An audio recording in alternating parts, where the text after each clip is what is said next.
Good afternoon, students. विजय लक्ष्मी चांद government UP school बुड़ाकटारू आसी कुत्रा ब्लॉक मु आज सप्तम श्रेणी रो इतिहास पढ़ेबी। आज पिला माने आज आमे पढ़िबा मोगल साम्राज्य विषय रे।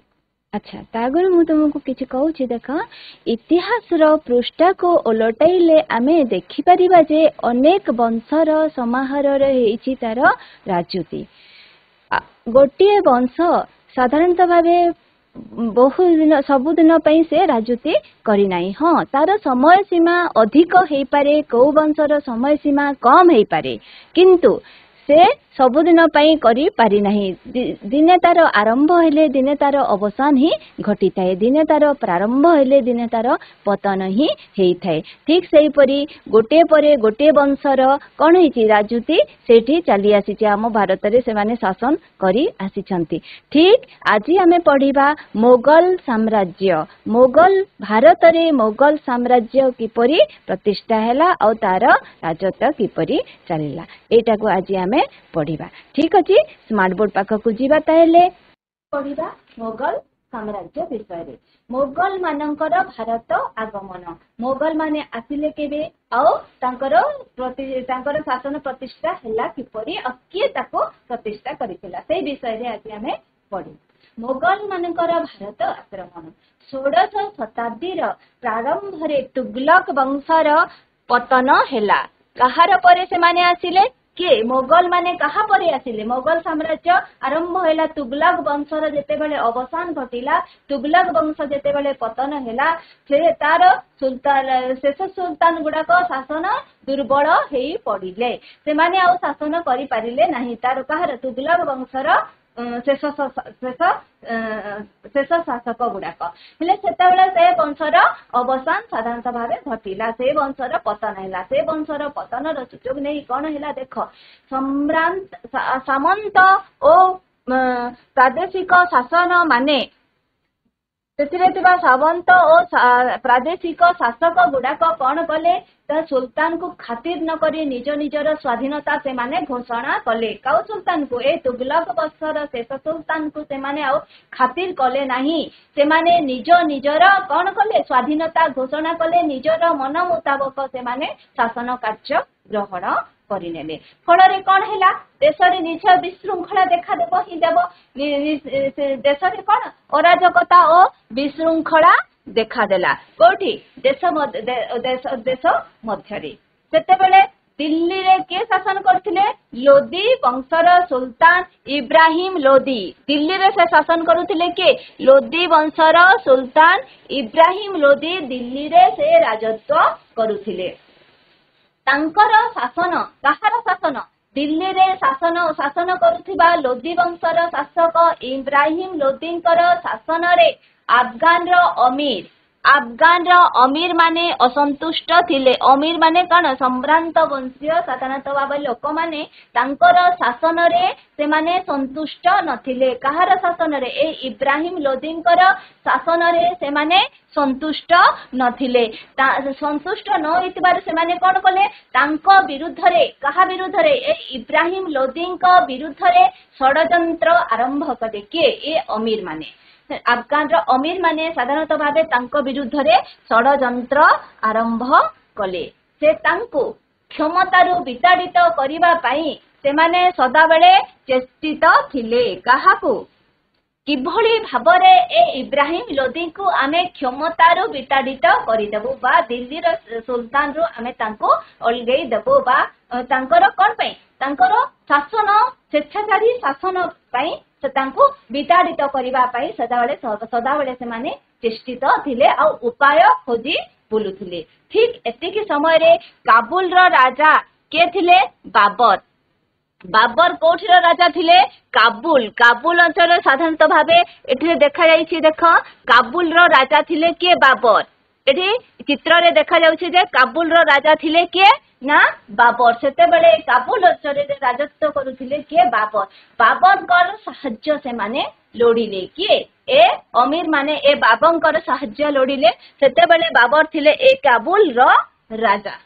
ठीक अछि नेक्स्ट जीवा आमे देखो सेते बेले बाबरकर साहाय्य लोडिले ठीक यही समय बाबर मध्य सुजोग खोजुथिले काहाको नाही भारत आक्रमण करिबा पाई से चेष्टा करुथिले कि भारत आक्रमण करिवे आ भारत को निज शासन रे अंतर्भुक्त करिबा पाई से निजर राज्यर सीमा को वृद्धि करिबा पाई से चाहुथिले आ भारत को आक्रमण करिबा पाई से इच्छा करुथिले। ठीक एतिके बेले से सुजोग भी पड़े आतिला जे अमीर माने तांको कोन कले अफगान रो अमीर माने तांको अनुरोध कले अमीर माने अनुरोध कले जे भारत को कौन कर भारत को आक्रमण करी भारत को इब्राहिम लोदी ठारू कौन शासन भार छड़े नहीं भारत को राजत्व करा बोली से माने कौन कले अनुरोध कले सुजोग खोजुथिले बाबर यांकर भी अनुरोध आसिला से ताकू रक्षा करबा पई से भारत आक्रमण कले किए बाबर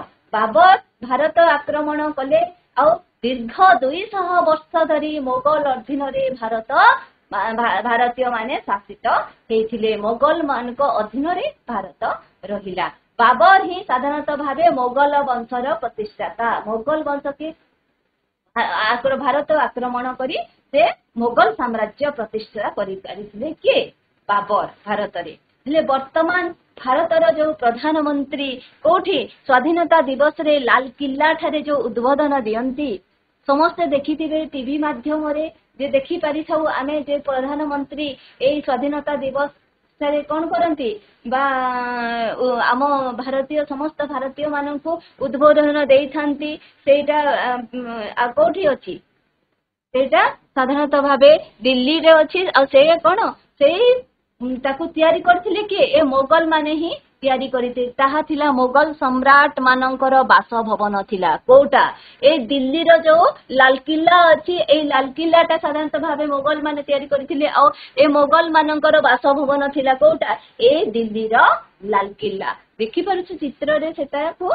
से आ तमे माने भी समस्ते जो कोन हुए स्वाधीनता दिवस रे जो प्रधानमंत्री गेस्टिंग करके भाषण देई थांती सेते बेले भी हमें टीवी माध्यम रे देखि पारि थौ ए लाल किल्ला को एटा ही साधारणतः भावे मोगल सम्राट मानकर कोन बासभवन कछि। नेक्स्ट दिबा हमें बाबर के बाबर बाबरकर कोन से 1526 रु 1530 पर्यंत कोन करिथिले शासन करिथिले केते वर्ष मात्र 4 वर्ष से कोन करथिले शासन करिथिले। अच्छा बाबर को विषय मूलरू पढ़िबा देख बाबर तैमूर लंग वंशधर थिले केउ वंशर थिले बाबर केउ वंशर थिले ठीक भाबरे मने रख पिला माने बाबर तैमूर लंग वंशर वंशधर थिले तांको पितांको नाम थिला उमर शेख मिर्जा कौन थिला तांको पितांको नाम थिला उमर शेख मिर्जा से तुर्किस्तान अंतर्गत फरगणार राजा थिले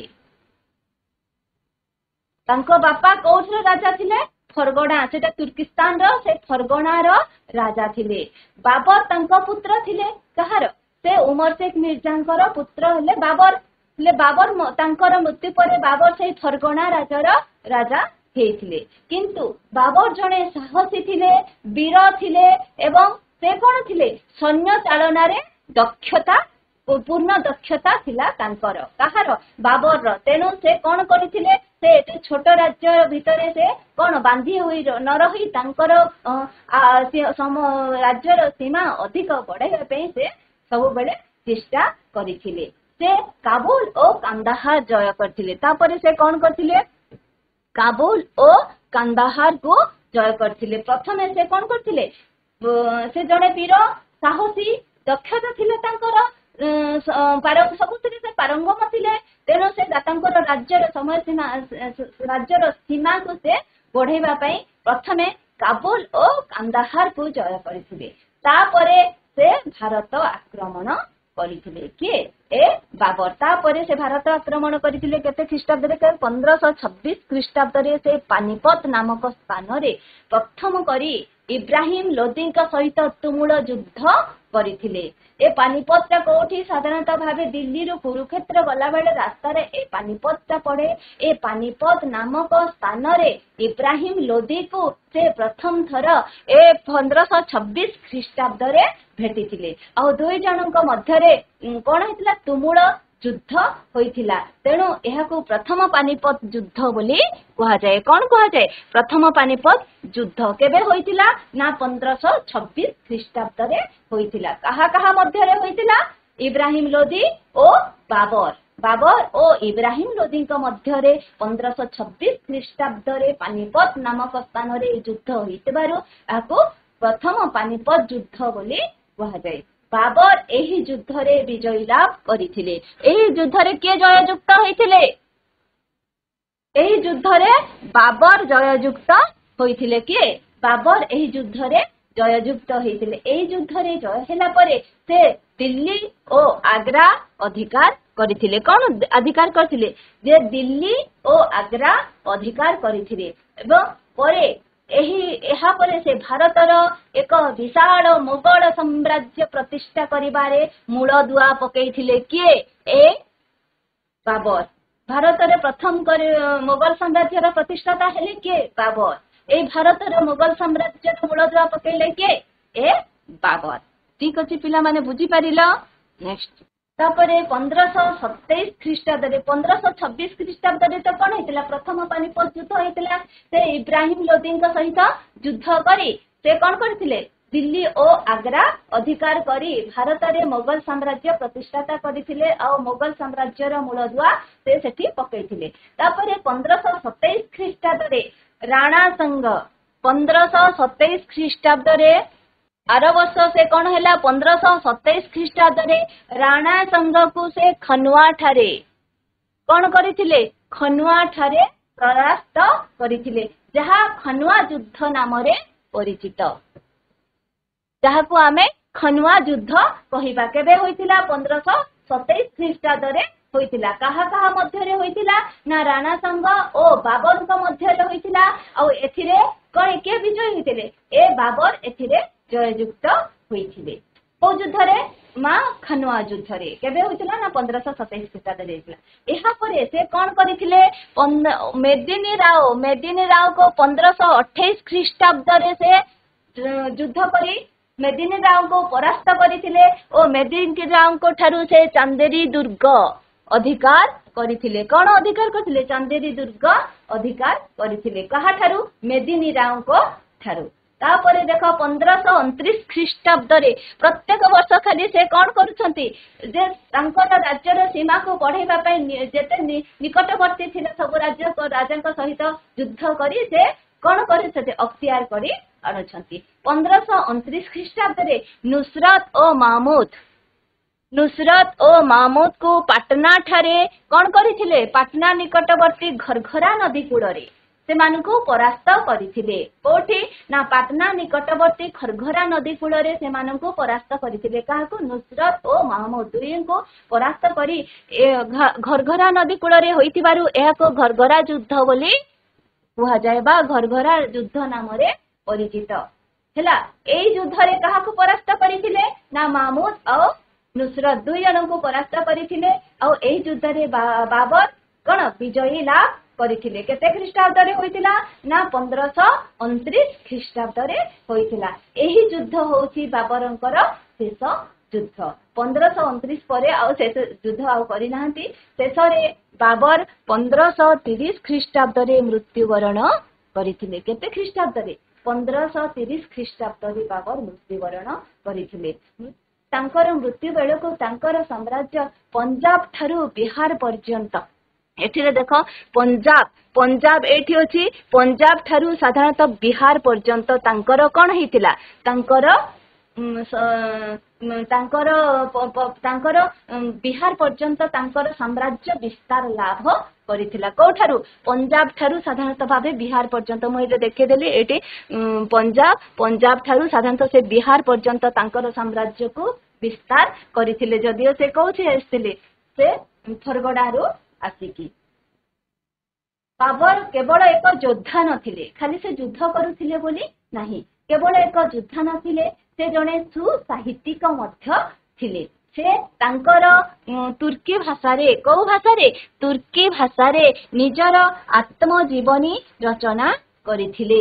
କୋଉ ଭାଷାରେ? ତୁର୍କୀ ଭାଷାରେ ସେ ନିଜର ଆତ୍ମଜୀବନୀ ରଚନା କରିଥିଲେ, ଯାହା ବାବରନାମା ନାମରେ ପରିଚିତ ତାହା ବାବର ନାମା ନାମରେ ପ୍ରସିଦ୍ଧ ଅଟେ ସେ ଆତ୍ମଜୀବନୀ ତାଙ୍କର ନିଜର ଆତ୍ମଜୀବନୀ ମଧ୍ୟ ସେ ଲେଖିଥିଲେ ସେଟା ତୁର୍କୀ ଭାଷାରେ ଲେଖା ହେଇଥିଲା ଆଉ ତାହା ବାବର ନାମା ନାମରେ ପରିଚିତ ତାଙ୍କର ଆତ୍ମଜୀବନୀ ଠିକ ଅଛି ନେକ୍ସଟ ଯିବା 1530 ଖ୍ରୀଷ୍ଟାବ୍ଦରେ କଣ ହେଇଥିଲା ବାବରଙ୍କର ମୃତ୍ୟୁ ହୋଇଥିଲା ବାବରଙ୍କର ମୃତ୍ୟୁ ପରେ ତାଙ୍କର ଜ୍ୟେଷ୍ଠ ପୁତ୍ର ହୁମାୟୁନ ଚିତ୍ରରେ ଦେଖୁଛ ହୁମାୟୁନଙ୍କ ଫଟୋ ହୁମାୟୁନ କଣ କରିଥିଲେ ନିଶ୍ଚୟ ଜ୍ୟେଷ୍ଠ ପୁତ୍ର ହିଁ ସିଂହାସନ ଆରୋହଣ କରିଥାଏ ଠିକ ସେହିପରି 1530 ଖ୍ରୀଷ୍ଟାବ୍ଦରେ ସେ ସିଂହାସନ ଆରୋହଣ କଲେ କିଏ ହୁମାୟୁନ 1530 ଖ୍ରୀଷ୍ଟାବ୍ଦରେ ସେ ସିଂହାସନ ଆରୋହଣ କରିଥିଲେ କିନ୍ତୁ ମୋଗଲ ସାମ୍ରାଜ୍ୟର ଭିତ୍ତିଭୂମି ସୁଦୃଢ ନଥିଲା ବାବର କେତେ ସମୟ ପାଇଁ ଆସିଥିଲେ ଅତି ଅଳ୍ପ ସମୟରେ ସେ ଗୋଟେ ବିସ୍ତାର ରାଜା ପଞ୍ଜାବ ଠାରୁ ବିହାର ପର୍ଯ୍ୟନ୍ତ ସେ କଣ କରିଥିଲେ ଗୋଟେ ସାମ୍ରାଜ୍ୟ ପ୍ରତିଷ୍ଠା କରିଥିଲେ କିନ୍ତୁ ସେ ଭିତ୍ତିଭୂମିଟା ଏତେ ସୁଦୃଢ ହୋଇ ପାରି ନଥିଲା ତ ଅତି ଅଳ୍ପ ସମୟରେ ହେଇଥିବାରୁ ସେ ସୁଦୃଢ ହୋଇପାରି ନଥିଲା ଏହାର ସୁରକ୍ଷା ସକାଶେ ହିମାୟନଙ୍କୁ ମଧ୍ୟ ଅନେକ ସଂଘର୍ଷ କରିବାକୁ ପଡିଥିଲା ଠିକ ସେତିକି ଦେଖ ହିମାୟୁନଙ୍କ ରାଜ୍ୟ ଶାସନ ଆରମ୍ଭରେ ଆଫଗାନ ମାନେ ପୁଣି ଦିଲ୍ଲୀ ଉପରେ ଆଖି ପକେଇଲେ କିଏ ଆଫଗାନ ମାନେ ପୁଣି ଦିଲ୍ଲୀ ଉପରେ ଆଖି ପକେଇଥିଲେ କାହିଁକି ନା ହୁମାୟୁନଙ୍କ ମୃତ୍ୟୁ ହେଇଯାଇଛି ବାବରଙ୍କର ମୃତ୍ୟୁ ହେଇଯାଇଛି ବାବରଙ୍କର ମୃତ୍ୟୁ ପରେ ହୁମାୟୁନ ତାଙ୍କର ଜ୍ୟେଷ୍ଠ ପୁତ୍ର ସିଂହାସନ ଆରୋହଣ କରିଛନ୍ତି ଠିକ ଏତିକି ବେଳେ ଏହାର ସୁଯୋଗ ନେଇ ଆଫଗାନ ମାନେ ପୁଣି ଦିଲ୍ଲୀ ଉପରେ ଆଖି ପକେଇଲେ ଏହି ସମୟରେ ଯେତେବେଳେ ଆଫଗାନ ମାନେ ଦିଲ୍ଲୀ ଉପରେ ଆଖି ପକାଉଛନ୍ତି ହୁମାୟୁନଙ୍କର ଭାଇମାନେ ସିଂହାସନ ଲାଭ ପାଇଁ ସିଂହାସନରେ ବସିବା ପାଇଁ ଅନ୍ୟ ଭାଇମାନେ ଜ୍ୟେଷ୍ଠ ପୁତ୍ର ତ ସିଂହାସନରେ ବସିଛି କିନ୍ତୁ ଆଉ ବି ଭାଇମାନେ ଅଛନ୍ତି ସେ ଭାଇମାନେ କଣ କରି ସିଂହାସନ ଲାଭ କରିବା ପାଇଁ ଚକ୍ରାନ୍ତ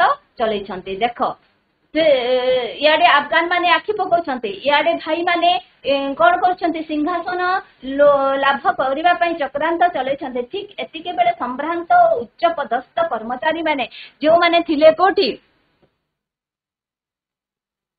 ଯୋଉମାନେ ରାଜକର୍ମଚାରୀ ମାନେ ଉଚ୍ଚ ପଦସ୍ଥ ରାଜକର୍ମଚାରୀ ମାନେ ଥିଲେ ବା ସମ୍ଭ୍ରାନ୍ତ ପର୍ଯ୍ୟାୟ ଲୋକମାନେ ଥିଲେ ସେମାନେ ମଧ୍ୟ ହୁମାୟୁନଙ୍କ ବିରୁଦ୍ଧରେ ଚକ୍ରାନ୍ତ ଚଲେଇଛନ୍ତି ହୁମାୟୁନଙ୍କ ବିରୁଦ୍ଧରେ ସେମାନେ କଣ କରିଛନ୍ତି ଚକ୍ରାନ୍ତ ଚଲେଇଛନ୍ତି ଠିକ ସେଠି ନୂଆ କରି ଗଢା ଯାଇଥିବା ସେନାବାହିନୀ ମଧ୍ୟ ଦୃଢ ନଥିଲେ ନୂଆ କରି ଗଢା ଯାଇଥିବା ସେନାବାହିନୀ ମଧ୍ୟ ସେତେବେଳେ ସୁଦୃଢ ନଥିଲା ଦେଖ କେତେ ସଂଘର୍ଷରେ ସେ କଣ କରୁଛନ୍ତି ସମ୍ମୁଖୀନ ହୋଇଛନ୍ତି କିଏ ହୁମାୟୁନ କାହିଁକି ବାବର କେବଳ ମାତ୍ର 4 ବର୍ଷ ଗଲା ପରେ ତାଙ୍କର ମୃତ୍ୟୁବରଣ ହେଇଯାଇଥିଲା ସେତେବେଳେ ହୁମାୟୁନ ସାଙ୍ଗେ ସାଙ୍ଗେ ଯେତେବେଳେ ସିଂହାସନ ଆରୋହଣ କରିଥିଲେ ଏ ସବୁ ଅସୁବିଧାର ସେ ସମ୍ମୁଖୀନ ଇତ୍ୟାଦି ଅସୁବିଧାର ସେ ସମ୍ମୁଖୀନ ହେଇଥିଲେ ଏପରି ଭାବରେ ସବୁଆଡୁ ତାଙ୍କୁ ବିପଦଟା ମାଡି ଆସିଥିଲା କାହାକୁ ଏ ହୁମାୟୁନକୁ ବାହାରୁ ନୁହେଁ ଏ ତାଙ୍କ ଭିତରେ ମଧ୍ୟ ଭାଇମାନଙ୍କର ଚକ୍ରାନ୍ତ ସମ୍ଭ୍ରାନ୍ତ ଆଉ ଉଚ୍ଚ ପଦସ୍ଥ କର୍ମଚାରୀ ମାନଙ୍କର ମଧ୍ୟ ଚକ୍ରାନ୍ତ ତା ସହିତ ସେନାବାହିନୀ ମଧ୍ୟ ଦୃଢତା ନାହିଁ ଏ ସବୁ ପ୍ରକାରର ବିପଦ ତାଙ୍କ ଉପରକୁ ମାଡି ଆସିଥିଲା ସେ ନିଜର ସାହସ ଓ ଦକ୍ଷତାର ଅଭାବରୁ ଏହି ପରିସ୍ଥିତିର ମୁକାବିଲା କରିପାରିଲେ ନାହିଁ ଏତେ ତାଙ୍କର ସାହସ କି ଦକ୍ଷତା ନଥିବାରୁ ସେ ଏସବୁର ଏକ ସଙ୍ଗରେ ଏ ସମସ୍ତ ବିପଦର ସମ୍ମୁଖୀନ କରିପାରି ନଥିଲେ ଯଦ୍ୱାରା ତାଙ୍କୁ ସେତେବେଳେ ପରିଣା ତାଙ୍କୁ ନିଜର ରାଜ୍ୟ ହରାଇବାକୁ ପଡିଥିଲା କାହାକୁ ହୁମାୟୁନକୁ କିଛି ବର୍ଷ ପାଇଁ ସେ ନିଜର ରାଜ୍ୟକୁ ହରାଇବାକୁ ପଡିଥିଲା ଏ ସମସ୍ତ ସଂଘର୍ଷର ଏ ସମସ୍ତ ବିପଦର ଏକା ସଙ୍ଗରେ ମୁକାବିଲା କରି ନ ପାରିବାରୁ ସେ କଣ କରିଥିଲେ ନିଜର ରାଜ୍ୟକୁ ହରାଇ ଅଛି ଦେଖ କେମିତି ସେଟାକୁ ହରାଇଲେ ପୁଣି କେମିତି ସେଟାକୁ ପାଇଥିଲେ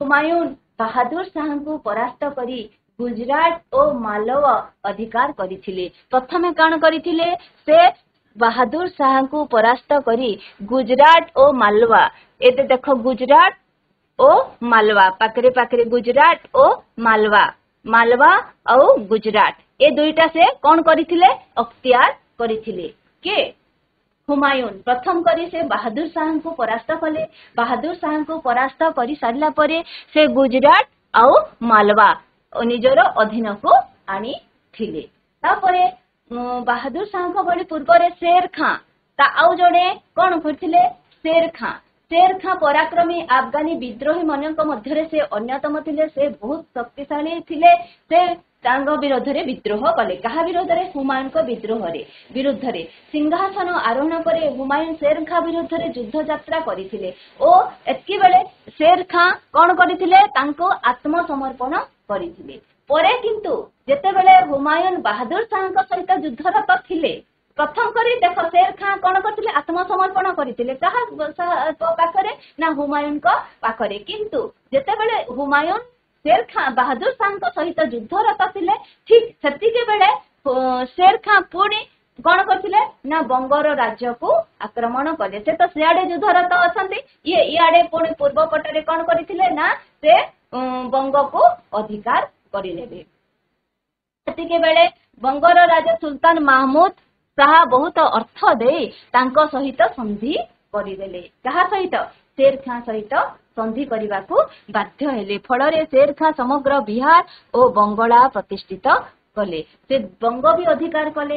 କାହା ସହିତ? ସେ ଯେତେବେଳେ ଶେର ଖାଁ ସହିତ ସନ୍ଧି କରିବା ଦ୍ୱାରା ବଙ୍ଗର ଅଧିକାର କରିନେଲେ। କିଏ? ଶେର ଖାଁ। ଠିକ ଅଛି, ଦେଖ ତାପରେ ନେକ୍ସଟ ଯିବା। 1537 ଖ୍ରୀଷ୍ଟାବ୍ଦରେ ହୁମାୟୁନ ଗୁଜରାଟରୁ ଫେରି ଶେର ଖାଁଙ୍କ ବିରୁଦ୍ଧରେ ଯୁଦ୍ଧ କଲେ। ଯୁଦ୍ଧ କରି ଚୁନାର ଦୁର୍ଗ ଅଧିକାର କରିଥିଲେ। କି ଦୁର୍ଗ? ଶେର ଖାଁ ସହିତ ଯୁଦ୍ଧ କରିଥିଲେ। ଯୁଦ୍ଧ କରି ସାରିଲା ପରେ ସେ ଚୁନାର ଦୁର୍ଗକୁ ଅଧିକାର କରିଥିଲେ। ଏହାପରେ ସେ ବଙ୍ଗ ଯାତ୍ରା କରିଥିଲେ। ବଙ୍ଗ ଯାତ୍ରା କରି ଗୌଡ଼ ମଧ୍ୟ ସେ ଅଧିକାର କରିନେଲେ। କିଏ? ହୁମାୟୁନ। ବଙ୍ଗ ଠାରୁ ଗୌଡ଼ ମଧ୍ୟ ସେ ଅଧିକାର କରିନେଲେ। ଶେର ଖାଁ ସେପଟେ ଶେର ଖାଁ ନାରା, ବନାରସ, ଜୌନପୁର ଏସବୁକୁ ସେ ଅଧିକାର କରୁଥିଲେ। କିଏ? ଶେର ଖାଁ। ଇଆଡେ ହୁମାୟୁନ ଯେତେବେଳେ ଚୁନାର ଦୁର୍ଗ ଅଧିକାର କରିନେଲେନି, ସିଆଡେ ଶେର ଖାଁ ପୁଣି ଯୁଦ୍ଧ କରି ନାରା, ବନାରସ, ଜୌନପୁର ଏସବୁକୁ ଅଧିକାର କରିନେଲେ। କୋଶି, ଗଙ୍ଗା ନଦୀର ମଧ୍ୟବର୍ତ୍ତୀ ଅଞ୍ଚଳ ଏସବୁ ଶେର ଖାଁଙ୍କ ଅଧୀନକୁ ପଳେଇ ଆସିଲା। ଏହା ଶୁଣି ହୁମାୟୁନ ଆଗ୍ରା ଅଭିମୁଖେ ଯାତ୍ରା କରିବା ବେଳେ ଶେର ଖାଁ ପଥ ଅବରୋଧ କଲେ। ଯେତେବେଳେ ଏ ଆଗ୍ରା ଅଭିମୁଖେ କିଏ ଯାତ୍ରା କଲେ? ହୁମାୟୁନ ଆଗ୍ରା ଅଭିମୁଖେ ଯାତ୍ରା କରୁଥିଲେ। କଣ କରି? ଚୁନାର ଦୁର୍ଗ ଅଧିକାର କରିସାରିଲା ପରେ ସେ କଣ କଲେ? ଏତିକି ବେଳେ ସେ ବଙ୍ଗର ଗୌଡ଼ ବି ଅଧିକାର କଲେ। ଏତିକି ବେଳେ ସେ ଶେର ଖାଁ କଣ କରିଥିଲେ? ନା ନାରା, ବନାରସ ଆଉ ଜୌନପୁର ବି ଅଧିକାର କରିଥିଲେ। କୋଶି ଆଉ ଗଙ୍ଗା ନଦୀର ମଧ୍ୟବର୍ତ୍ତୀ ଅଞ୍ଚଳ କିଛି ଅଂଶ ସେ ଅଧିକାର କରି ନେଇଥିଲେ। କିଏ? ଶେର ଖାଁ। ଆଉ ହୁମାୟୁନ ଯେତେବେଳେ କଣ ଆଗ୍ରା ଅଭିମୁଖେ କଣ କରୁଥିଲେ? ଯାତ୍ରା କରୁଥିଲେ। ଠିକ ସେତିକି ବେଳେ ଶେର ଖାଁ ତାଙ୍କର ପଥ ଅବରୋଧ କରିଥିଲେ ଏବଂ ଚୌସା ଠାରେ, କୋଉଠାରେ? ନା ଚୌସା ଠାରେ 1539 ଖ୍ରୀଷ୍ଟାବ୍ଦରେ ପରସ୍ପର ମଧ୍ୟରେ ଯୁଦ୍ଧ ହୋଇଥିଲା। କାହା ମଧ୍ୟରେ? ହୁମାୟୁନ ଓ ଶେର ଖାଁଙ୍କ ମଧ୍ୟରେ ଯୁଦ୍ଧ ହୋଇଥିଲା। କୋଉଠାରେ? ଚୌସା ଠାରେ। ଏହାକୁ ସାଧାରଣତଃ ଭାବେ ଚୌସା ଯୁଦ୍ଧ ବୋଲିକରି କୁହାଯାଏ। କେବେ ହୋଇଥିଲା? 1539 ଖ୍ରୀଷ୍ଟାବ୍ଦରେ ହୋଇଥିଲା। ଏହି ଯୁଦ୍ଧରେ ହୁମାୟୁନ ପରାସ୍ତ ହେଲେ। ମାନେ କିଏ ପରାସ୍ତ ହେଲେ? ହୁମାୟୁନ ପରାସ୍ତ ହେଲେ। କିଏ ଜୟଯୁକ୍ତ ହେଇଥିଲେ? ନିଶ୍ଚୟ ଶେର ଖାଁ ହିଁ ଜୟଯୁକ୍ତ ହେଇଥିଲେ। ଶେର ଖାଁ ଆଉ ହୁମାୟୁନ ମଧ୍ୟରେ ଏହି ଚୌସା ଯୁଦ୍ଧ ହେଇଥିଲା 1539 ଖ୍ରୀଷ୍ଟାବ୍ଦରେ। ଆଉ ହୁମାୟୁନ ଏହି ଯୁଦ୍ଧରେ କଣ ହେଲେ? ପରାସ୍ତ ହେଲେ। ଫଳରେ ସେ ନିଜର ଜୀବନ ରକ୍ଷା ପାଇଁ ସେ ଆଗ୍ରାକୁ ଫେରିଗଲେ। ସେ କଳେ ବଳେ କୌଶଳେ ସାଧାରଣ ନିଜର ଜୀବନ ରକ୍ଷା କରିବା ପାଇଁ ସେଇ ଆଗ୍ରାକୁ ଫେରି ଯାଇଥିଲେ ହୁମାୟୁନ। ଠିକ ଅଛି, ନେକ୍ସଟ ଯିବା। ତାପରେ 1540 ଖ୍ରୀଷ୍ଟାବ୍ଦରେ କନୌଜ ଠାରେ ହୁମାୟୁନ ଶେର ଖାଁଙ୍କ ସହ ଯୁଦ୍ଧରେ ପରାସ୍ତ ହୋଇଥିଲେ।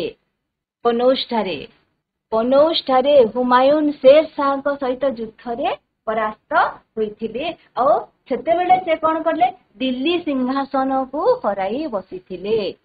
ସେ କଣ କରିଥିଲେ? 1540 ଖ୍ରୀଷ୍ଟାବ୍ଦରେ କନୌଜ ଠାରେ ଯୁଦ୍ଧ ହୋଇଥିବାରୁ ଏହାକୁ କନୌଜ ଯୁଦ୍ଧ ବୋଲି କୁହାଯାଏ। ଆଉ ଏହି କନୌଜ ଯୁଦ୍ଧରେ ପରାସ୍ତ ହେଲା ପରେ ସେ ହୁମାୟୁନ ଦିଲ୍ଲୀର ସିଂହାସନକୁ ମଧ୍ୟ ହରାଇଲେ। ସେ ପରିବାର ସହିତ ପଞ୍ଜାବ, ନିଜର ପରିବାର ସହ ସେ ପଞ୍ଜାବ ଓ ପରେ ପାରସ୍ୟ, ଯେନ୍ଟାକି ଏଖାନ ଇରାନ ବୋଲିକରି କହୁଛନ୍। ଏବେ ପାରସ୍ୟ, ପଞ୍ଜାବ ଓ ପରେ ପାରସ୍ୟ। ପହିଲା ସେ କାହାକୁ ଗଲେ? ପଞ୍ଜାବକୁ ପଳେଇଲେ। ଦିଲ୍ଲୀରୁ ସେ ପଞ୍ଜାବକୁ ଆସିଲେ। ପଞ୍ଜାବରୁ ପୁଣି ପାରସ୍ୟ, ଯୋଉଟା କି ଏବେ ଇରାନ କହୁଛୁ। ସେ ଇରାନକୁ ପଳାୟନ କଲେ। ଆଉ ଇରାନରେ ସେ ସାଧାରଣତଃ ଭାବେ ଥିଲେ। ପଞ୍ଜାବରୁ ଇରାନକୁ ଗଲେ। ଇରାନର ଏବେ ଆଗର ନାମ ଥିଲା ପାରସ୍ୟ, ଏବେ ତାକୁ ଆମେ ଇରାନ ବୋଲି କହୁଛୁ। ଠିକ ଅଛି। 1540 ଖ୍ରୀଷ୍ଟାବ୍ଦରୁ 1555 ଖ୍ରୀଷ୍ଟାବ୍ଦ ପର୍ଯ୍ୟନ୍ତ ଶେର ଶାହ ଭାରତରେ ଶାସନ କଲେ। 1540 ଖ୍ରୀଷ୍ଟାବ୍ଦରେ କନୌଜ ଯୁଦ୍ଧରେ ଯେତେବେଳେ ଜୟଯୁକ୍ତ ହେଲା ପରେ ସେ ଦିଲ୍ଲୀର ସିଂହାସନଟାକୁ ଅକ୍ତିଆର କରିଥିଲେ। 1540ରୁ 1555 ଖ୍ରୀଷ୍ଟାବ୍ଦ ପର୍ଯ୍ୟନ୍ତ କଣ କରିଥିଲେ? ଶେର ଶାହ ଦିଲ୍ଲୀର ଶାସନ ଭାର ଗ୍ରହଣ କରିଥିଲେ। ଶେର ଶାହ ଶାସନ କରିଥିଲେ କେତେ? 1540ରୁ 1555 ପର୍ଯ୍ୟନ୍ତ। ଶେର ଶାହଙ୍କ ମୃତ୍ୟୁ ପରେ ହୁମାୟୁନ ନିଜ ରାଜ୍ୟ ଫେରି ପାଇବା ପାଇଁ ପୁଣି ଚେଷ୍ଟା କଲେ। ସେ ତ କୋଉଠି ଥିଲେ ନା ପାରସ୍ୟରେ ରହୁଥିଲେ, ଯୋଉଟା କି ଇରାନ। ହେଲେ ସେ ପାରସ୍ୟର ରାଜାଙ୍କ ସହାୟତାରେ କାବୁଲ ଆଉ କାନ୍ଦାହାରକୁ ଜୟଯୁକ୍ତ କଲେ। ପହିଲା କାବୁଲ ଓ କାନ୍ଦାହାର, ଯେତେ ଇରାନରୁ ଆସିକରି ପହିଲା କଣ ଆଫଗାନିସ୍ତାନର କାବୁଲ ଓ କାନ୍ଦାହାରକୁ କଣ କଲେ? ଅଧିକାର କଲେ। କାବୁଲ, ଏଇଟା କାବୁଲ ଓ କାନ୍ଦାହାର, କାବୁଲ ଓ କାନ୍ଦାହାରକୁ ଅଧିକାର କଲେ। କୋଉଠୁ ଆସିକି? ପାରସ୍ୟରୁ ଆସିକି କାବୁଲ ଓ କାନ୍ଦାହାରକୁ ଅଧିକାର କଲେ। ତାପରେ 1555 ଖ୍ରୀଷ୍ଟାବ୍ଦରେ ପଞ୍ଜାବ ଜୟ କରି ତାପରେ ଆସିଲେ ପଞ୍ଜାବ ଜୟ କରି ସେ ସାଧାରଣତଃ ଭାବେ କଣ କଲେ? ଦିଲ୍ଲୀ ଓ ଆଗ୍ରା ଅଧିକାର କଲେ। ଯୋଉଟାକୁ ତାଙ୍କ ହାତରୁ ଚାଲି ଯାଇଥିଲା, ଯୋଉ ଦିଲ୍ଲୀ ଓ ଆଗ୍ରା, ସେଇଟାକୁ ସେ ଅଧିକାର କଲେ। ଦେଖ, ତାପରେ ସେ କାବୁଲ କାନ୍ଦାହାର ଅଧିକାର କଲା ପରେ ସେ କଣ କଲେ? ପଞ୍ଜାବକୁ ଅଧିକାର କଲେ। ପଞ୍ଜାବରୁ ସେ ଦିଲ୍ଲୀ ଓ ଆଗ୍ରା, ନ୍ୟୁ ଦିଲ୍ଲୀ ଓ ଆଗ୍ରା ଏସବୁକୁ ଅଧିକାର କଲେ। ଯୋଉଟା କି ତାଙ୍କ ହାତରୁ ଚାଲି ଯାଇଥିଲା ସେ ସବୁକୁ ସେ ନିଜ ହାତକୁ ଆଣିଥିଲେ।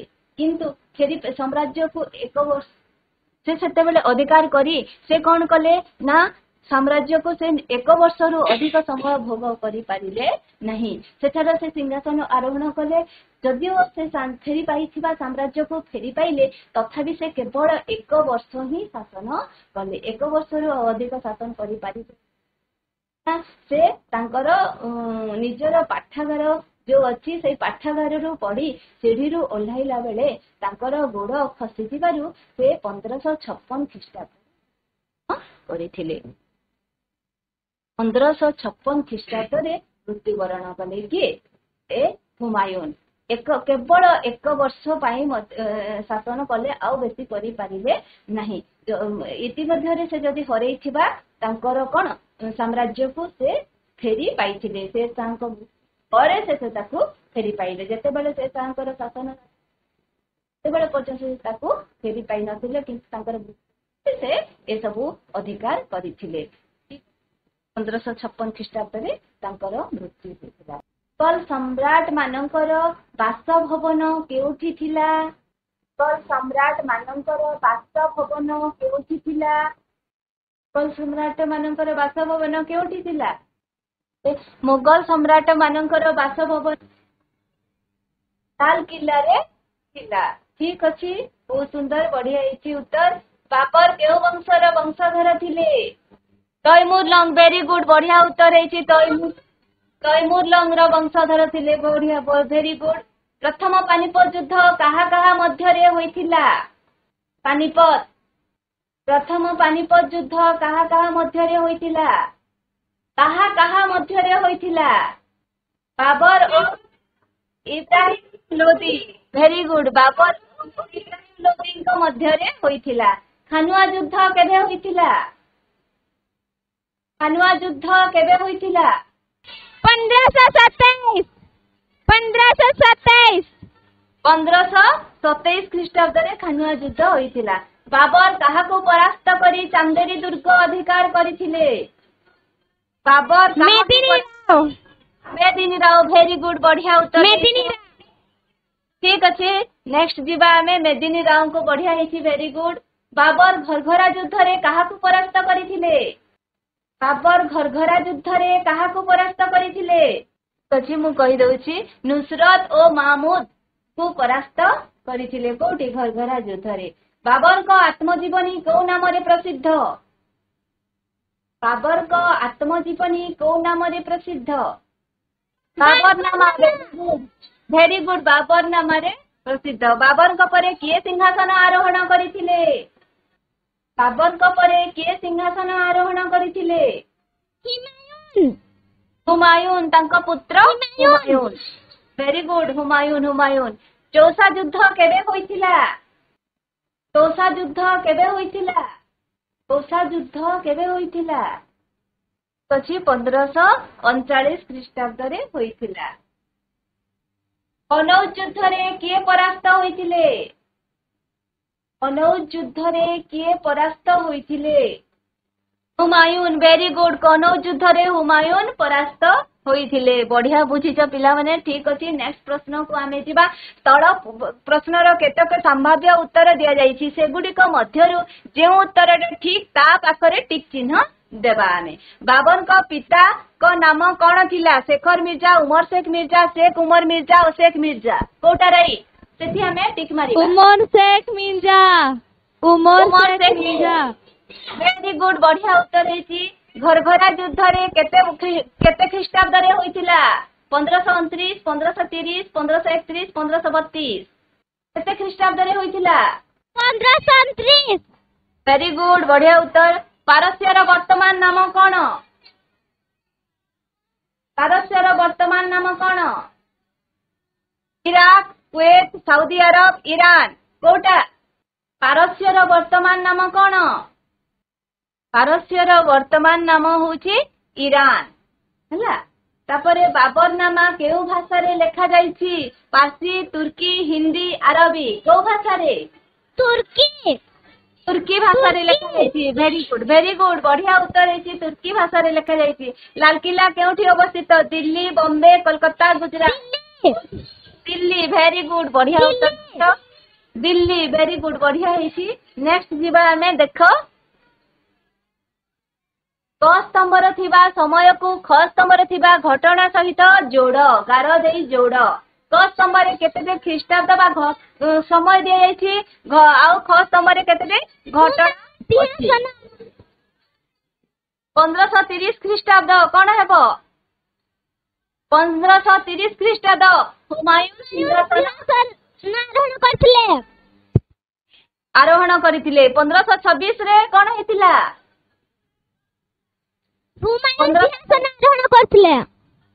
1530 ରେ ହୁମାୟୁନ ସିଂହାସନ ଆରୋହଣ କରିଥିଲେ। Very good. ବଢିଆ ଉତ୍ତର। ମୁଁ ଗାର ଦେଇଦେଇଛି। 1526 ଖ୍ରୀଷ୍ଟାବ୍ଦରେ କଣ ହେଇଥିଲା? 1526 ରେ प्रथम पानीपत युद्ध। ପ୍ରଥମ ପାନିପତ ଯୁଦ୍ଧ। Very good. 1529 ଖ୍ରୀଷ୍ଟାବ୍ଦରେ କଣ ହେଇଥିଲା? घर घर युद्ध। ଘରଘରା ଯୁଦ୍ଧ। Very good. 1540 ଖ୍ରୀଷ୍ଟାବ୍ଦରେ କଣ ହେଇଥିଲା? ଆଉ ଦୁଇଟା ବାକି ରହିଲା, ହୁମାୟୁନଙ୍କ ମୃତ୍ୟୁ ଆଉ କନୌଜ ଯୁଦ୍ଧ। ଏ ଦୁଇଟା ଭିତରେ କଣ ହୋଇଥିଲା? कनौज युद्ध। କନୌଜ ଯୁଦ୍ଧ। Very good. ବଢିଆ ଉତ୍ତର। 1556 ଖ୍ରୀଷ୍ଟାବ୍ଦରେ ହୁମାୟୁନଙ୍କ ମୃତ୍ୟୁ। ଠିକ ଅଛି, ବଢିଆ ଉତ୍ତର ଦେଇଛ ପିଲାମାନେ। ବହୁତ ଭଲ ଭାବରେ ବୁଝି ଯାଇଛ ବୋଧେ। ତାପରେ ତମ ମାନଙ୍କ ପାଇଁ ଗୋଟେ ଗୃହ କାର୍ଯ୍ୟ ଦିଆଯାଇଛି। ବାବର ଭାରତରେ ମୋଗଲ ସାମ୍ରାଜ୍ୟର ମୂଳଦୁଆ କିପରି ପକାଇଥିଲେ ବିସ୍ତୃତ ଭାବରେ ବର୍ଣ୍ଣନା କର। ଗୃହ କାର୍ଯ୍ୟ କରିବ ଆଉ ପିଲାମାନେ ତମ ସାରଙ୍କୁ ଦେଖେଇବ। ଧନ୍ୟବାଦ।